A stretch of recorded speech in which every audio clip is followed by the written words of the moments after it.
Hello and welcome back to the Collegian Football Podcast. Ben Ferree, joined as always by Evan Patrick, and today we have a special guest, former Penn State, former Oregon wide receiver, and current New Orleans Saint, Juwan Johnson. Juwan, how are you doing today?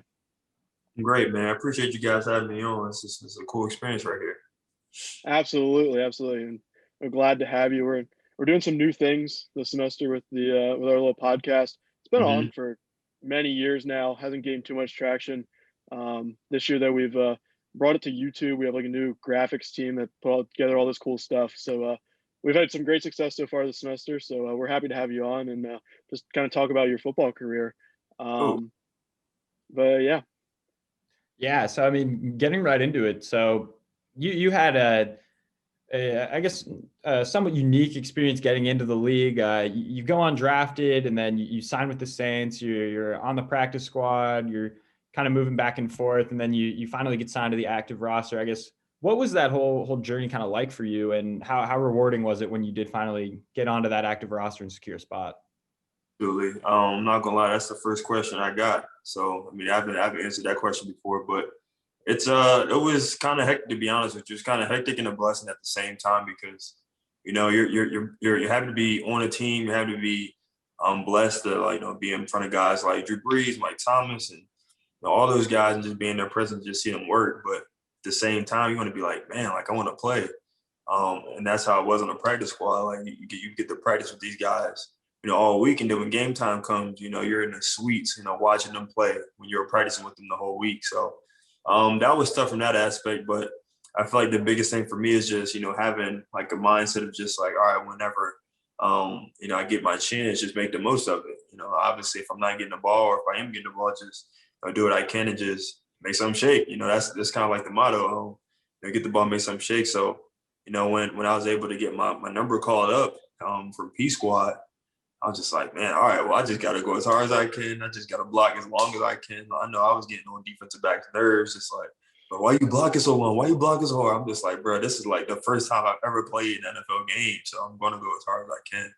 But it was tough, but it was great. I mean, overall, it was all a great experience. I mean, I got signed to the active squad, and that was just great because I was finally like doing something that I wanted to do ever since I got undrafted, is to actually be signed to a squad. So it was great. It was humbling. It was a blessing. And how rewarding was it for you when you did catch your first pass? I mean, what was that experience like? Just kind of take us through what you remember from that moment. Yeah, I remember this was like maybe the second quarter, maybe right before half, and we're at the Bears. It's cold, and it's really tough on a receiver when it's cold outside. I'm not gonna lie to you. Your hands are freezing. It's just like you either have to make decisions, just bulldog and just catch your hands, or just catch with your body. And I was just like, you know what? I just got to do whatever I can. They're in the coverage where I knew I was going to get the ball. And I was like, all right, like I just got a big body and just catch the ball. So the ball was tipped, which is like my luck for the ball to be tipped. And I'm just like, I don't care. I just got to get it. So, I ended up getting it. We didn't get the first down at all, but it was my first catch. So it was, kind of wicked because people was like, man, that was a good catch. I was like, honestly, I said I was not trying to let that ball fall. So, so I got it with my first catch, and Drew was like, man, good catch, man. I was like, yeah, I mean, it didn't amount for anything. It wasn't a first down, but it was good to just get my first, catch, just get under my belt, because now any other ball that I catch is just like, all right, let's just go on with the next one. So, it was great, man. I'm not gonna lie, it was a good time. Yeah, and your brother had a 7-year career in the NFL, and he also spent some time in New Orleans with the Saints. How beneficial is it to have a guy like that you could maybe, I don't know, lean on for any advice, or someone that can kind of guide you through the experience that you're going through? It was great. The one thing about it, which was even better for me going into the league, is that he played at the same team that I'm playing on now, and that just makes it a lot easier to transition, because a lot of guys that he played with are still there. And so, I kind of built a relationship off of what he had with them, and I kind of made it my own. And that was just so good for me, because I know a lot of rookies have a hard time adjusting to just like a new locker room. It's just like the age gap between the rookies and the oldest guys is huge. So it's just hard to kind of really relate to some guys, talk to some guys. Some guys have kids. I don't have any kids. So it's just hard to, talk to some guys, because they have a lot. They come from a different background, just a different background that they have. They live on a different salary than I do. So it's just different on a lot of different levels. But I think the biggest part is just, being you, having something to talk about and just meshing with a lot of people. And I think my brother being there definitely helped because, we talked about him a lot. And based off of us talking about him, we built our own relationship with some guys. So it was really awesome to really have him there, to lean on him, to talk to him about certain guys because we had our own relationship. Yeah, and then Juwan, when you ended up down in New Orleans, there's a couple of former Penn State guys, Grant Haley, Blake Gilligan were down there on the roster. Tommy Stevens was also there for a little bit. And what was that kind of like? Because I'm sure it felt kind of like a little reunion down in New Orleans. Right, it was, man. I'm not gonna lie, and I don't know if you mentioned, but Zeta was there, and even the former special teams coach Phil Galliano. So we had our own little Penn State little crew. I'm not gonna lie, we talked about Penn State probably every day. It's just cool. It's to talk about memories, to talk about the team, talk about experiences that we shared, and it's great. Like I was saying, like any of my interviews, or talk to any of my friends, like Penn State was the best part of my life because it was just awesome to meet guys like that. And so it was really good to see like Blake there at first because Blake was with me and then Tommy. And it was just a good experience to have those people there to share experiences and kind of share a laugh with.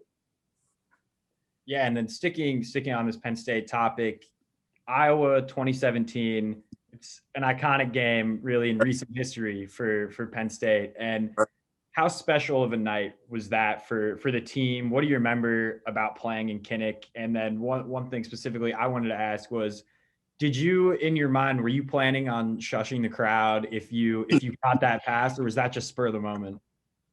I have answered that question before, but not gonna lie, it's still in the back of my head. Like that game was something that kind of, like I always say, kind of jump started my whole career, my college career, matter of fact. But it just all started with that, and then us building on that. That being such a tight game, such a crazy game at Kent Stadium, and you catch my first, touchdown pass and it being a game winner. That's something that's gonna always be in the back of my mind, always gonna be in my head. I can always tell my kids that. And I feel like that's a highlight that Penn State would always and forever show. And so that I was a person that was, able to do that with the help of a lot of other guys on the team is great. And so, it's so crazy to just look back on that and just, think that I'm the one that sort of did that.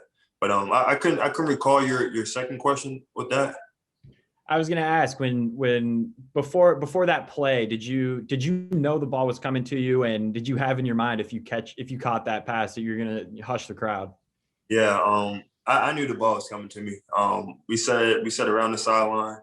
I kind of told him, I was like, look, before like this guy's jumping on corner routes, just let me hit a little skinny post route, and that's sort of what I did. But I had no intentions. I had no idea what I was going to do. No, I don't know why I shushed. I could have did anything. I could have danced. I could have celebrated, and that's the first thing that came out of my mind. And that's the first action I did. I don't know why I did it, and it kind of stuck too, because everybody was like doing it. When I came to school the next not the next day, but the 2 days after that, I was like, bro, this is crazy. Like, why did I even do that? But I don't know. That's it. Sort of came to mind. That's what happened. And then sticking with Penn State, other than that touchdown, that moment, what was some of your favorite memories at Penn State? Oh man, we can date back to Ohio State. We beat Ohio State at home. That was a great one. USC was also another great one. That's probably one of the best games I've ever played in. I'm not gonna lie to you. Like, it was just so high in intensity and just like, whoa, it was just crazy. So that obviously my first career touchdown in Kennett Stadium, but also the one against Akron. Well, Akron, we didn't score, but it was just my first time starting. So it was just like, man, I'm starting for a big time school. I kind of feel like I'm the man a little bit, so I'm kind of feeling myself. Fiesta Bowl was great because it was just a great experience. Fiesta Bowl being such a prestigious game, and us playing in that. Then let's see, and Ohio State the year after that being such a crazy game. And then I want to say my last game when I was in it was Penn State in Kentucky.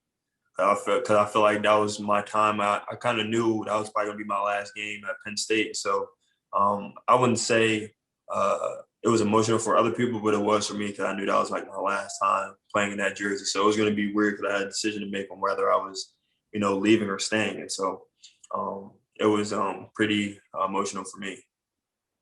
Yeah, and then you transferred from Penn State to Oregon, and in that year at Oregon, you seemed to be a really great fit within that scheme and with that team. What was it about making that move there that really made things click for you and led to the success you had that season? Yeah, I think it was just, either way, whether I stayed or went, it was going to be for me. I was going to have to play a big brother role, and when I went there, that's kind of how it felt like. I already knew what I was going to get myself into. And for me, it was just going to be just like how it is, like miniature NFL. Like I knew nobody. I literally went to Oregon and knew absolutely nobody. And that's like the craziest thing that, like, you might find some guys on Instagram. Like I didn't know anybody. I didn't have any friends. So I went there and just kind of built friends of my own, like my own little group, my own little clique. And it was great, man. I'm not gonna lie to you. Like I was open to things I've never been open to. And I just think that off-field experience that I had really transitioned into the on-field. So when I was hurt for, the first month, I still was in high praise. I was still in high praise from my teammates because of, just how I was. And I wasn't down on myself. I wasn't like negative. It wasn't a cancer. And that was just kind of the biggest thing for me is, learning that experience from Penn State and me being like in a bad mood when I was hurt to being at a different school where I was hurt again and me taking a different approach to me being injured. And I think that kind of helped me when I got on the field because, things really started to click. It was really good. Obviously, you got to block at Oregon because, those guys really run the ball. But when the ball's up in the air, you got to get it. And that's what, obviously, he's a rookie of the year. But when Justin Herbert throws a ball in the air, he's going to get it to you and just make plays. Yeah, and then, kind of how hard was that, to kind of make that decision to go from Penn State to Oregon when you said you didn't really know anyone? How much does that play in your mind that like, oh, this might not be the right decision, or because it did turn out to be the right decision, obviously, but and how hard was that, like, kind of in the moment to make that decision? It was tough. I'm not gonna lie. I remember sitting in the office with James Franklin, just telling him that I was leaving because just a couple days or a week prior, I was thinking about, coming out. I said, like, man, I might just go to the draft. But then just looking it over, I'm just like, you know what? It wouldn't be bad to, just stay another year. But do I stay another year or do I go somewhere else? And I don't know what it was. I don't know what drove me to go out west, but something really told me to go out west. And so literally one of the first schools that hit me up was Oregon. So I was like, man, like this is something that they have the coolest jerseys I've ever seen.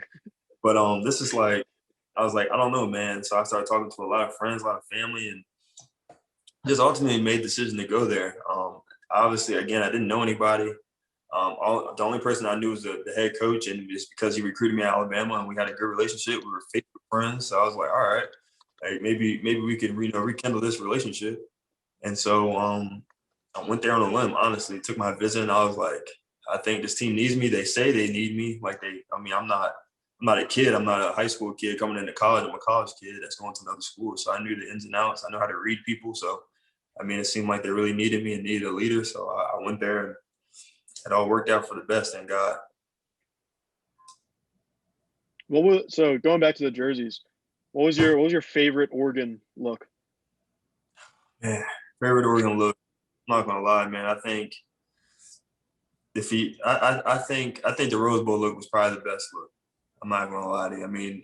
The all green with the helmet kind of really topped it off. A lot of people say all white, but when you're wearing all green with the helmet, it's pretty sick, man. I'm not gonna lie. When I got the helmet, I just feel like a Power Ranger or something. I don't know, something out of a movie.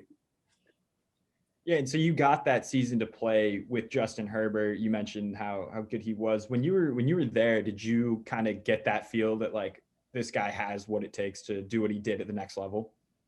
It wasn't at first because I didn't know who he was. I heard Justin Herbert. I was like, all right, like another guy, top pick.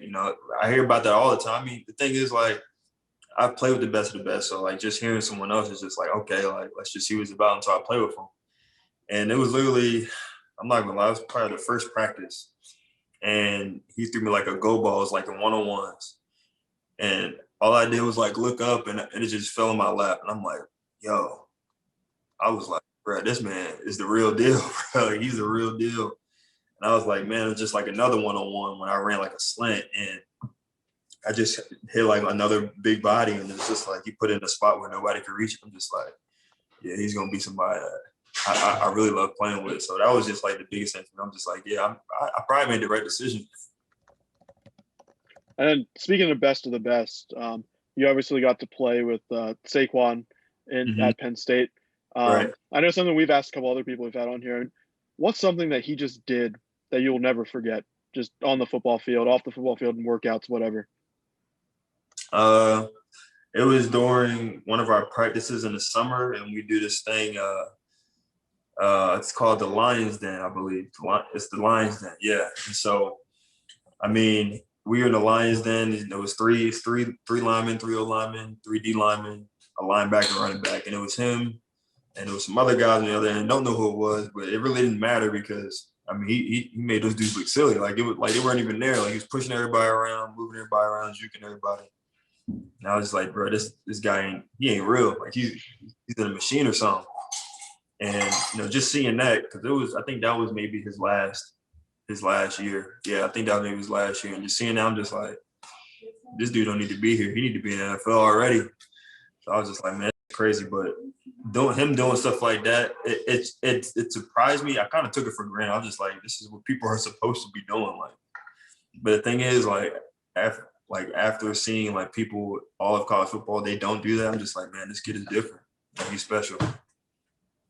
Yeah, now in your time with New Orleans, you've gotten to play alongside greats like Michael Thomas and Drew Brees, as you mentioned before. How cool is it for you to get to have that experience working alongside them, and how much can you just pick up from guys like that have so much experience doing it at the highest level? Yeah, it's definitely been great. I mean, I'm not gonna lie, to be in the position I'm at, to learn from the people I am, and just seeing even guys like Alvin Kamara, just seeing guys like that. I mean, those guys aren't doing a whole lot of taxing on their bodies. It's really mental, and I think it's really strategic on what they do. I mean, they do the physical, but it's all mental for them, and that's the biggest thing that I had to learn coming in. It's just like all the lifting, the curls, the strength and the bronze, like that's good and all, but what's going to make you last is your mental. Knowing the game, knowing ins and outs, reading your opponent, and so.